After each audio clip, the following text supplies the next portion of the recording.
तमिलनाडु के 4 दक्षिणी जिलों में 17 और 18 दिसंबर को हुई मूसलाधार बारिश से नुकसान की सीमा का आकलन करने के लिए एक अंतर मंत्रालय केंद्रीय दल ने तिरुनेलवेली जिले में बाढ़ से प्रभावित इलाकों का दौरा किया। राष्ट्रीय आपदा प्रबंधन प्राधिकरण के सलाहकार के.पी. सिंह के नेतृत्व में दल ने तिरुनेलवेली जंक्शन बस स्टैंड के जलमग्न इलाके का दौरा किया और अधिकारियों से बातचीत की। प्रभावित लोगों से दल की बातचीत के दौरान एक महिला अपना दर्द बयां करते करते भावुक हो गई और मदद के लिए सिंह के पैरों में गिर गई। बारिश की वजह से पीड़ित महिला का मकान ढह गया था।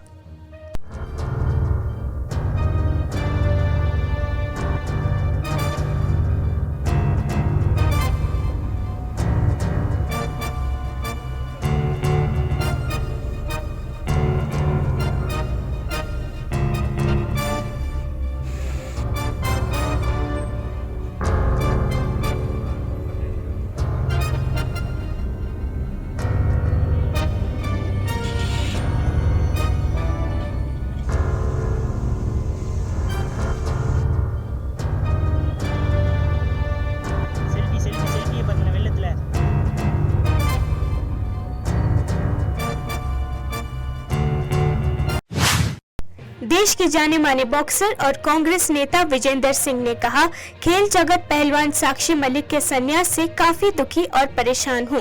हम हर खिलाड़ी हर स्टेडियम और हर अखाड़े में जाएंगे और उनसे महिला सुरक्षा, एथलीटों के रोजगार के बारे में बात करेंगे। हम उनके साथ कंधे से कंधा मिलाकर आज भी खड़े हैं और कल भी खड़े रहेंगे। बता दें कि साक्षी मलिक और कुछ शीर्ष पहलवानों ने ब्रिजभूषण शरण सिंह के खिलाफ मोर्चे का नेतृत्व किया था।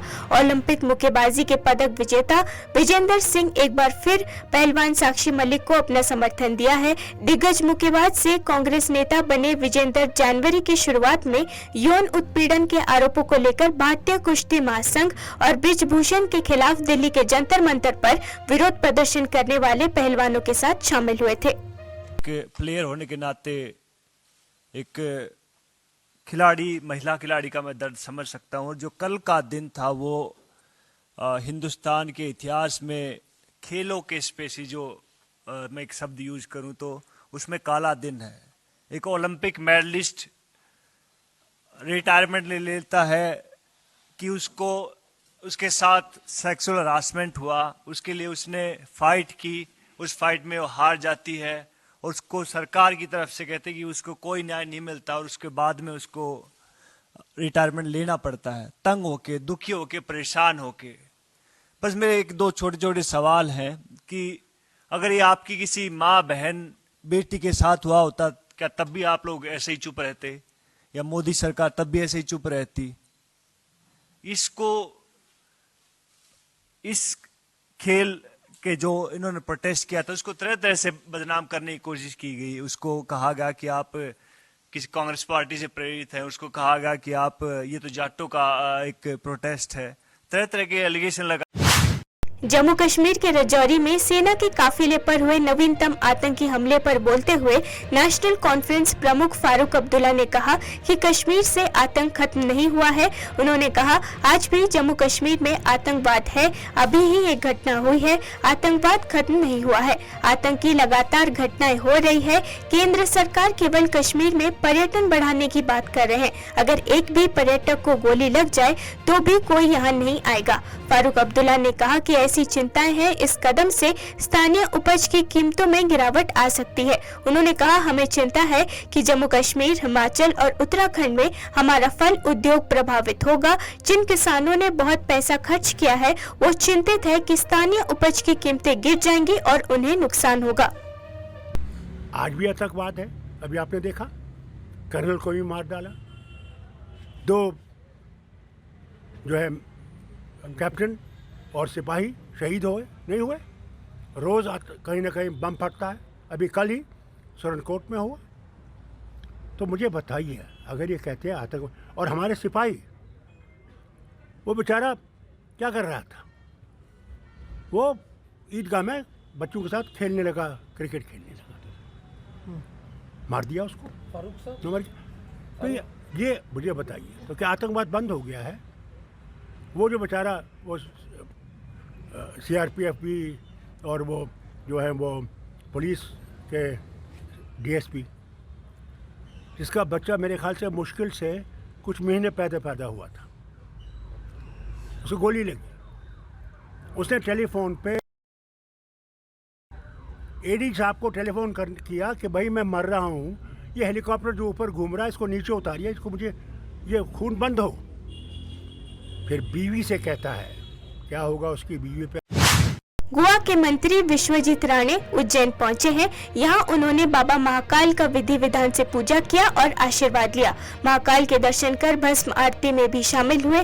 बाबा महाकाल के दर्शन करने के बाद गोवा के स्वास्थ्य मंत्री विश्वजीत राणे ने कोविड-19 पर कहा, केंद्र सरकार और राज्य सरकार निश्चित रूप से उचित दिशा निर्देशों का पालन करके इस स्थिति से निपटेंगे।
छत्तीसगढ़ भाजपा के सह प्रभारी नितिन नबीन ने राज्य में 9 नए कैबिनेट मंत्रियों के शपथ ग्रहण समारोह पर टिप्पणी की और कहा कि एक सत्र आयोजित किया गया था जहां पूरी टीम का गठन इसलिए किया गया क्योंकि भाजपा स्वर्गीय अटल बिहारी वाजपेयी के सपनों को पूरा करने के लिए पूरी तरह तैयार है। उन्होंने कहा कि नवगठित सरकार घोषणा पत्र में किए गए वादों पर काम करेगी। कल एक सत्र था जिसमें पूरी टीम का गठन किया गया। बीजेपी और प्रधानमंत्री मोदी की टीम स्वर्गीय अटल बिहारी वाजपेयी के सपनों को पूरा करने के लिए तैयार है।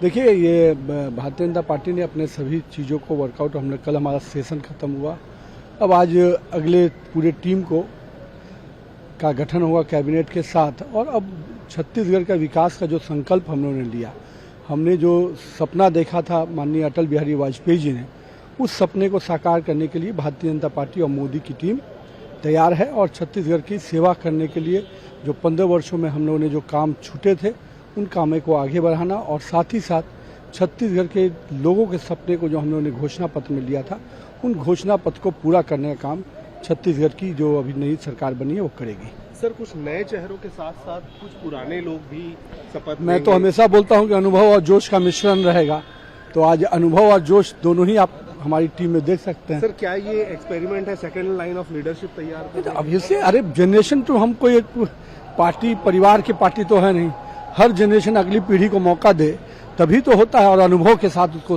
सींचे। दिल्ली शराब घोटाला मामले में मनीष सिसोदिया को अदालत से कोई राहत नहीं मिली है।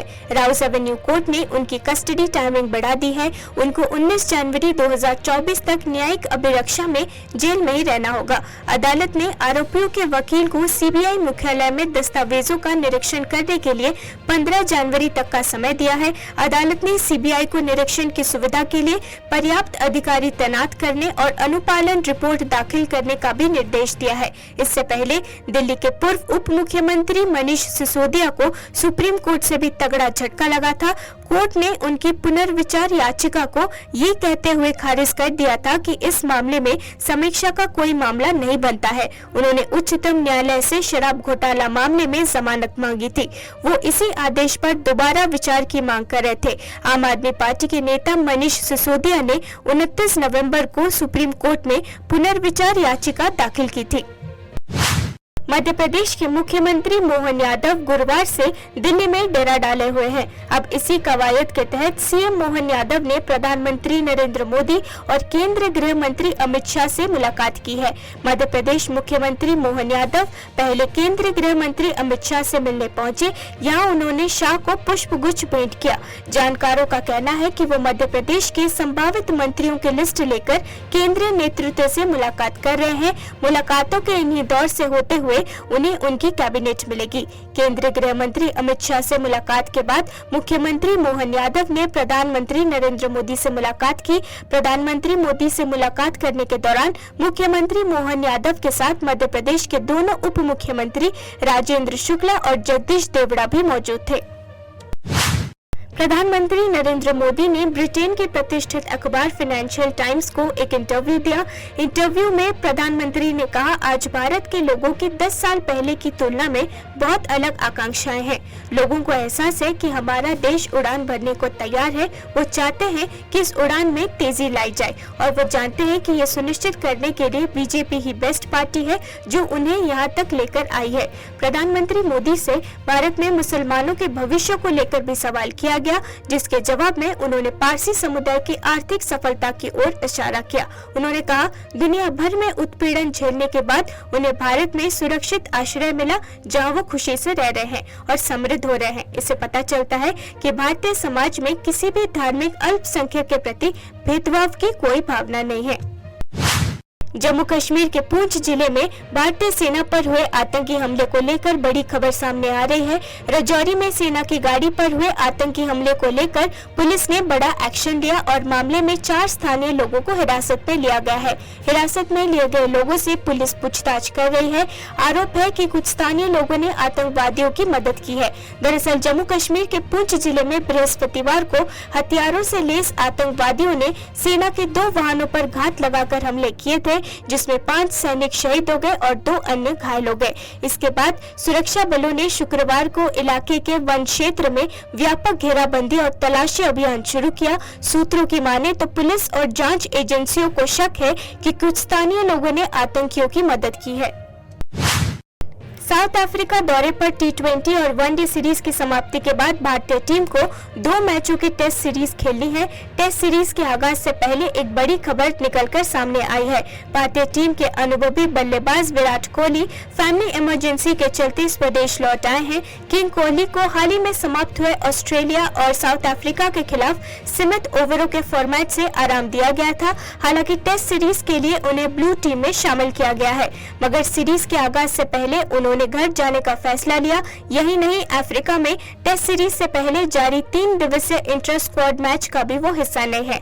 घर लौटने से पहले उन्होंने टीम प्रबंधन से अनुमति प्राप्त की थी।